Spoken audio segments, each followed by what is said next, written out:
Hi, this is Chris with LaunchCode, and in this video we're going to introduce a project that we'll be working on over the course of the next several lessons. We'll be continually adding on and learning new things about Spring Boot, Timeleaf, Hibernate, and lots of other cool things as we go and as we add new features to the project. So in this first video, I just want to introduce you to a demo of some of the features that we'll be working on over the course of this first lesson.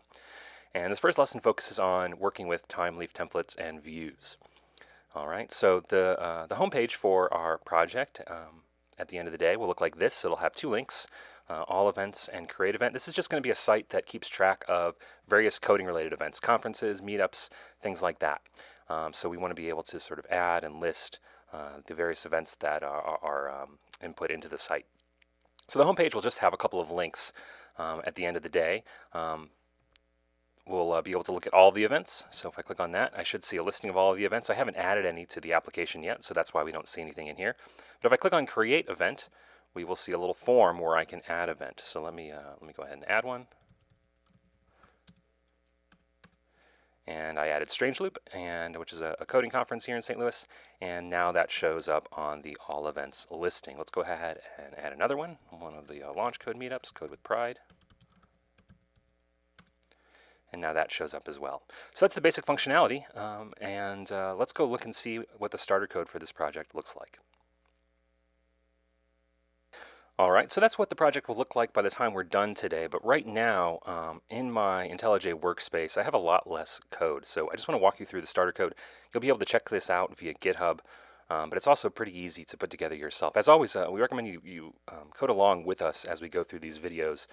And in particular, setting up a project like we have here, which is really all I've done, adding a couple controllers to an empty project, is pretty straightforward and something you should be comfortable with doing. So even though you can check out the starter code, I encourage you to go through it yourself. Okay, so I went through the Spring Initializer at start.spring.io, just like we've done before, to create a basic project skeleton. Let me show you one thing I've done that we haven't seen before, which is I downloaded the project, or I configured the project via the initializer to include the Timeleaf dependency. So last time we had to manually add the Timeleaf dependency. Now it is in there on its own. So that's one way you can do it as well, is by adding it via the initializer. And other than that, the only thing I've done is add a couple basic controllers. So my event is, my application is called Coding Events, very appropriately, and I have two controllers here in my controllers package.